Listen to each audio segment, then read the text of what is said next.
Hello everybody. Here's the follow along video for the classwork, Perceptron to Logistic Regression. And we want to go straight to the document, which is here. And yours is going to look a little bit different because I'm going to paste the video links in the top here. So this kind of outlines what you need to do. We're going to replace the activation function with the logistic, with the sigmoid function. But then it's going to break some stuff and we're going to have to fix it. And then we're going to change. Oh, I didn't mention this at all. Oh dear. Okay, so then we'll have to do that. And then we're going to change how training works, and then we're going to fix it. And then in the end, you should be able to find really nice decision boundaries. Before we do any of that, it's going to be pretty important that you are using a working version of the perceptron. So if you want to, do the following. Pause the video until you are in your project. If you say git fetch, that's going to fetch all of the branch information from the remote. And then if you go to get branches, you're going to go to Perceptron solution and say check out. And what that's going to do, it might pop open a thing that says some options like you have changes, like what do you want to do? You should just say forced checkout, which is the button on the left. So what we've done here is this is now a working version of the Perceptron solution from yesterday. And you can like sort of start from here to implement the new stuff. Okay, since I promised you could follow along, let's follow along. So the first thing it says is change the activation function to the sigmoid function. So you could type it in. I don't see anything wrong with just pasting it. So I'm just going to copy it. And then I'm going to paste it. But I have to think about where do I want to paste it. It's in the Perceptron class. So find the activation function method and paste it in. Okay, I've done that. But as you can see on the right here, this little horizontal red line means that I've broken something.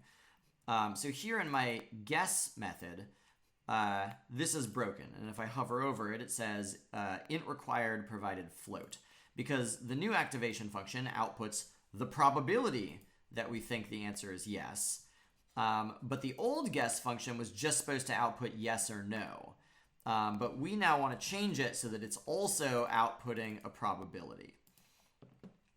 If your old implementation didn't use the activation function, you could have just returned this one line here, and that's fine. Okay, you'll notice that now there are 6 related problems. Let's go to one of those related problems. Ooh, I don't actually want to see that view. Let's go to one related problem is there one inside Perceptron? There is. Okay, so I'm going to illustrate kind of what you can do here, but then you're going to have to do it in all the other spots. So what's the problem? The problem is, before, when we made a guess, it outputted just yes or no, which was the integer prediction. Now it outputs a float.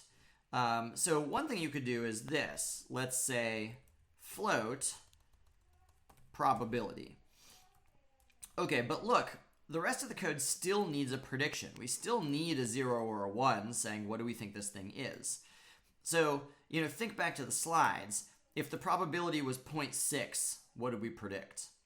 If the probability was 0.4, what did we predict?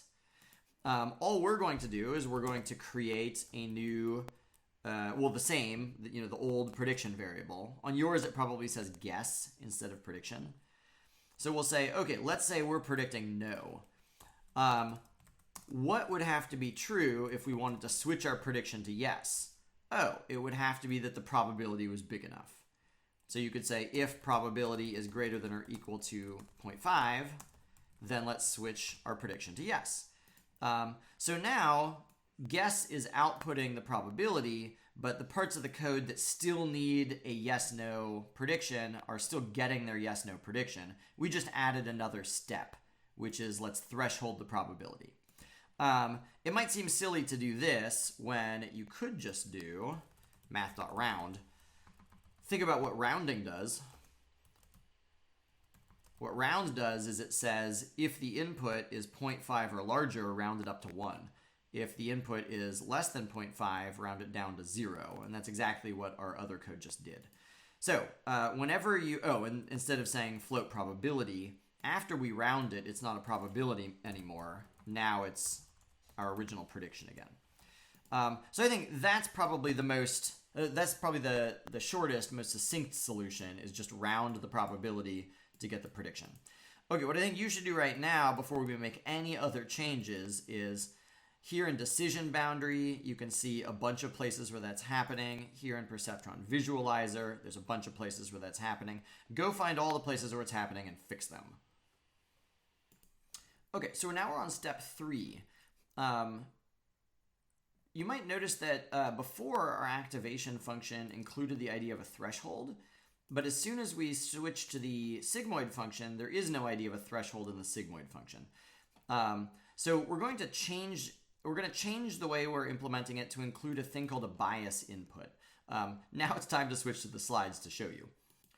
So remember, originally we had something like this. We've got like this multiplied pairs sum, and then the sum gets compared to the threshold. But then when we, so let me show you like a different way of imagining that same thing. This equation was our original equation for how the perceptron predicts. Notice that I could subtract thresh from both sides. So this second equation, the second inequality, is the same as the first inequality. And I put this 1 here to emphasize that all 3 of these dashed boxes have the same form. We've got a number that represents one of the input features times a weight. And then here we've got a number times a weight. And here we have a number times, it's not quite a weight, but it's like definitely a thing that we're changing in the model. It's a parameter of the model that affects how it predicts. The idea of the threshold, you can think about the threshold as being like a bias. So think, if the threshold is larger, that means it's harder for the sum to be greater than it. So a larger threshold is biasing this classifier towards saying no. A lower threshold is sort of biasing the classifier towards saying yes, because it's going to make it easier for the sum to be above the threshold. So if you think about the threshold as being a bias that pushes the entire classifier in one direction or another, you could instead imagine instead of threshold, you've got, we'll just call it a bias weight. It works just like these other weights. It's a thing that we can nudge up and down when we learn. But there isn't a corresponding input. The input is always just 1. So you could imagine it this way.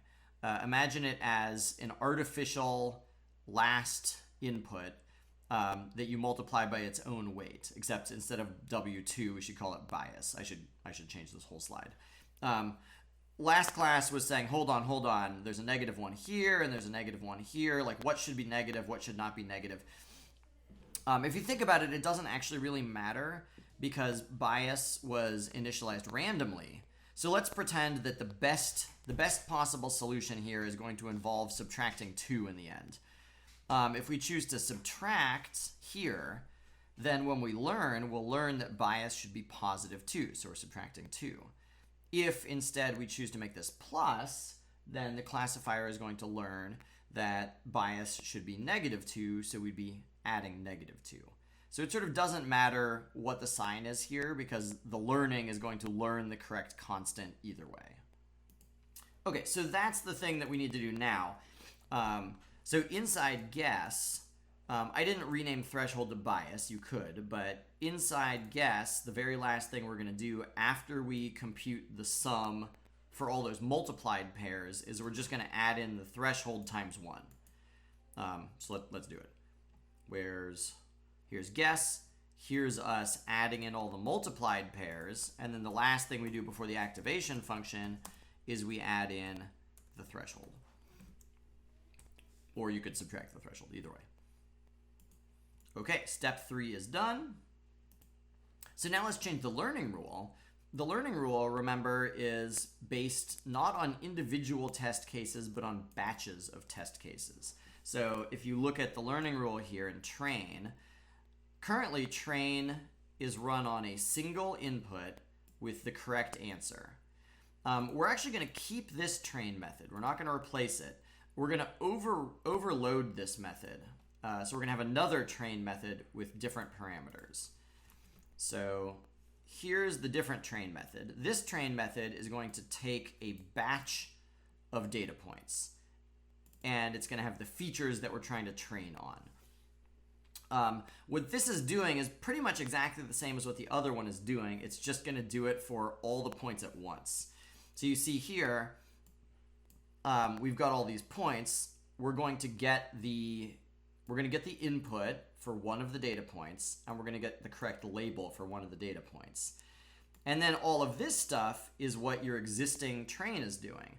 We're going to get the prediction, and we're going to check if it's right, and we calculate the error, and we update all the weights. The only difference here is when we're updating the weights, we're going to add together all of the weight updates that we need to do, and then at the end, that's where we subtract them all at the same time. The reason we don't do it inside this loop is because we're still making predictions inside the loop.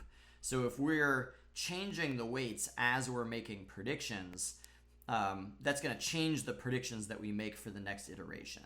So we make all of the predictions for the whole data set, and we sort of keep track of how are we going to aggregate all of these weight updates, and then only at the very end do we actually change the weights. You might be thinking, hold the phone, what was the point of all of that multivariable calculus? This looks exactly the same as our old learning rule. And the answer is yes, it is exactly the same as the old learning rule. This is actually what you get when you calculate the gradient of that crazy log loss error function when you use the sigmoid activation function. So you have this giant crazy equation, and you find the partial derivatives, and at the end of the day, it's telling you that it's the same learning rule. So you might say, what's the point of that? The point of that is the idea that you're going to minimize an error function by taking a gradient is a very powerful idea that you can adapt to other situations. So you can use other error functions. It adapts to higher dimensional spaces. It's a much more flexible and interesting idea. So it's more of a conceptual insight than something that's going to directly practically affect our code right now.